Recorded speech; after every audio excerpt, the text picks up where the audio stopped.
It has almost become an American holiday, with the anticipation, the planning, and the hoopla of Christmas, Thanksgiving, and the 4th of July rolled into one. It's the Super Bowl. And this year marks the anniversary of that first game back in 1967. We thought we'd take a look back with Kostya Kennedy, editor of Sports Illustrated's new book, Super Bowl Gold, 50 Years of the Big Game. A coffee table book chock full of photographs of the action and the stars, along with stats and interviews with the winners and the losers of all the championships. Kennedy says that today's game is an event, a far cry from the first Super Bowl between the legendary Green Bay Packers of the National Football League and the Kansas City Chiefs of the upstart American Football League. The Super Bowl I wasn't actually even called the Super Bowl. It was called the championship game between the AFL and the NFL. And it was seen as a way just to get an extra game on the schedule. Nobody thought that the AFL at that time, the American Football League, could compete really with the National Football League. The National Football League was seen as much more superior. And it certainly was. The first Super Bowl, which was played in Los Angeles, was barely half full, and the TV rating, there were 2 stations that showed it. There was not a lot of interest. There was some interest, but not a lot. And the Packers of the NFL won easily. They won easily in the second Super Bowl as well. And then it was in the third game when the Jets from the AFL beat the Colts from the NFL in an absolute surprise. Nobody thought that the Jets could beat the Colts, and that sort of changed things and made this a legitimate game. The name Super Bowl was a suggestion from Lamar Hunt, the owner of the Chiefs. And he said it as sort of just a joke or just a riff on the fact that there were games like the Rose Bowl and the Orange Bowl and such in college football.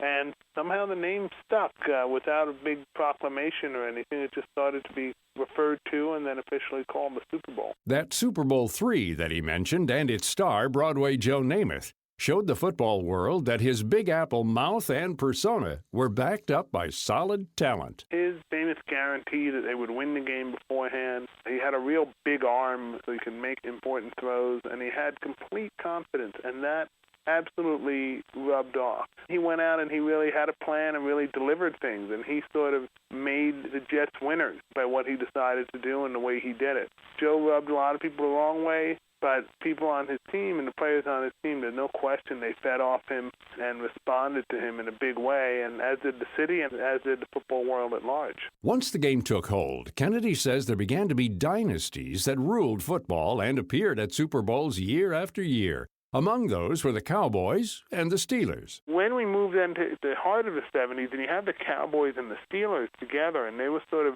twin combatants. In some ways, the Steelers were the real dynasty because they won 4 Super Bowls in that decade. But the Cowboys were right there, and they were a lot of great personalities. So there was Roger Staubach and Drew Pearson, Tony Dorsett on those Cowboys teams. And then you had the Steelers with Terry Bradshaw and Lynn Swann and Mean Joe Green and Jack Lambert, all these big names of people who had a lot of appeal to viewers and had personality on the field as well as being extremely, extremely good.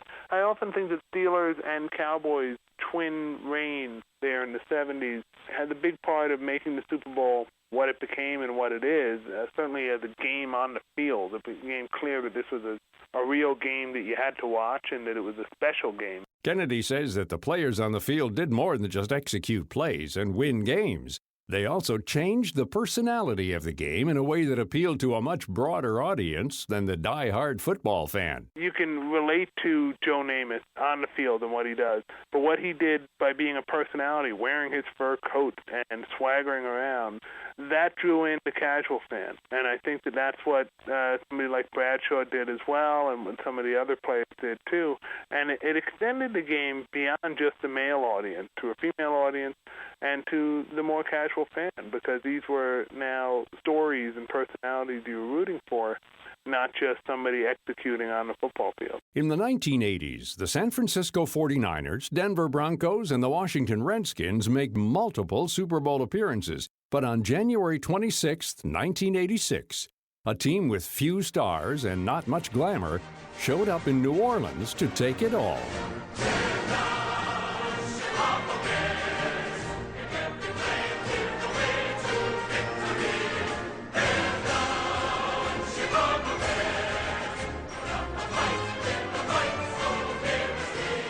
the Chicago Bears. In some ways, that Bears team in 1985, of all the teams we talk about, in some ways they were the most compelling and drew people in more than anyone else. They did it with a great defense, a truly historic defense that, they won the Super Bowl 44-3 over the Patriots. The Patriots actually led 3-0. And they came in with a really powerful plan of attack under their defensive coordinator, Buddy Ryan. They had a lot of swagger. Mike Ditka was the coach, and he and Buddy Ryan both had a lot of arrogance. In addition to winning the game and the hearts of many football fans with their Super Bowl Shuffle video, Kennedy says that the Bears started a new betting trend when they moved defensive lineman William Refrigerator Perry into the backfield. Mike Ditka began to use him as a running back, and that was the first year that we really saw a specialty bet in the Super Bowl, where the odds makers put out who's going to bet on whether this guy, Refrigerator Perry, will score a touchdown, and people took that bet. As Kennedy said, there have been dynasties in football over the years, and it's no accident. He says that even though any team can win on any given Sunday, those that consistently appear in the big game have something in common. Usually there are two constants, which is the coach and the quarterback. And, you look at Chuck Noll and Terry Bradshaw for Pittsburgh, at Tom Landry and Roger Staubach for the Cowboys, and you move into the Niners, and it was Bill Walsh as the coach, and Joe Montana, of course, perhaps the greatest Super Bowl quarterback of all time. Now, Steve Young did come on as the quarterback to win the last Super Bowl in that 49ers dynasty, but it was still something that Montana built, and certainly something that Bill Walsh created, although George Seifert then came in with the coach. And the most recent dynasty, or what one might call that, is, of course, the Patriots. And that has been the connection of Tom Brady and Bill Belichick, which, despite a lot of player turnover, and this is true of the other dynasties too, have managed to get back time and time again over a long period of time.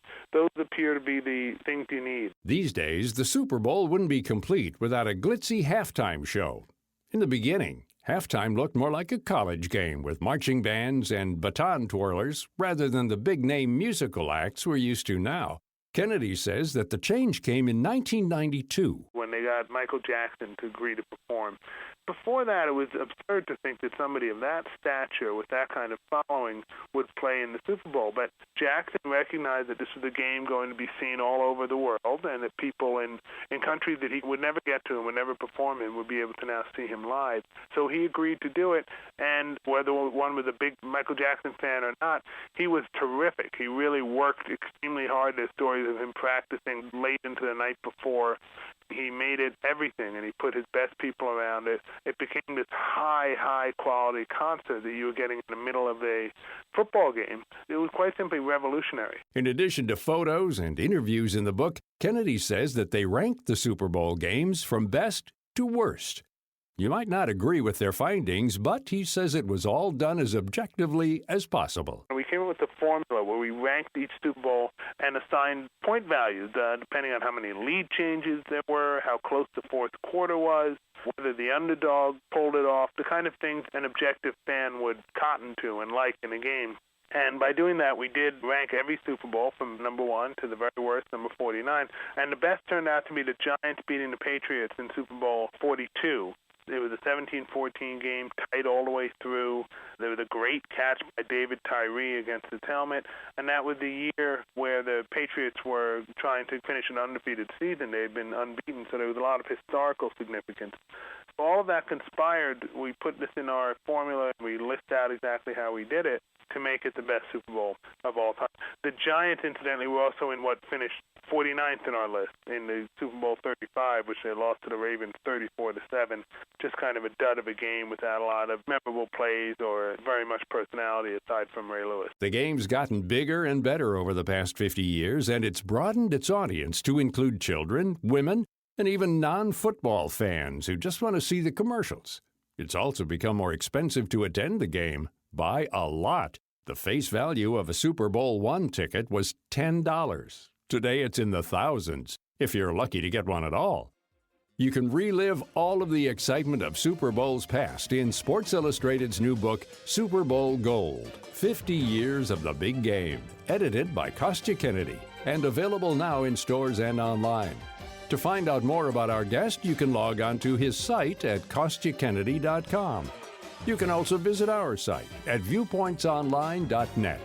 You can find archives of past programs there and on iTunes and Stitcher. I'm Gary Price.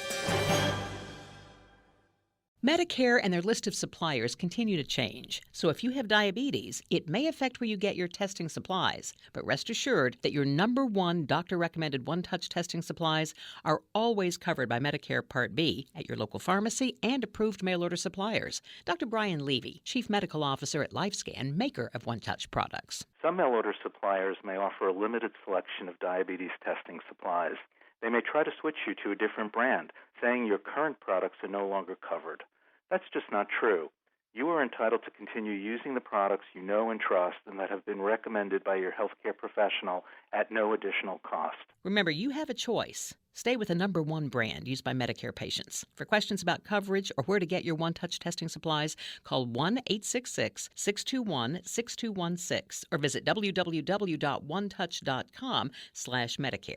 Medicare Part B is not a guarantee of coverage and payment, which may be subject to coinsurance, deductible, and patient eligibility requirements.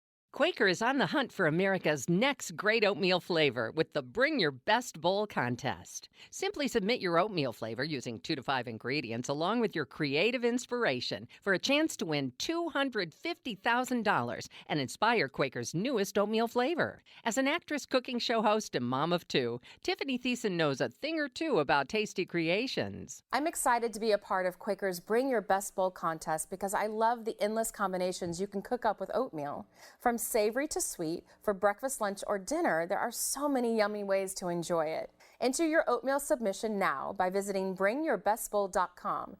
You'll also find a little oatspiration from videos and my own favorite recipes. No purchase necessary. Open to legal residents of the 50 U.S. states, D.C. or Puerto Rico. 18 years of age or older at time of entry. Find the official rules and more details at bringyourbestbowl.com. Void where prohibited. Enter now through March 12, 2016. That's bringyourbestbowl.com. Sponsor the Quaker Oats Company.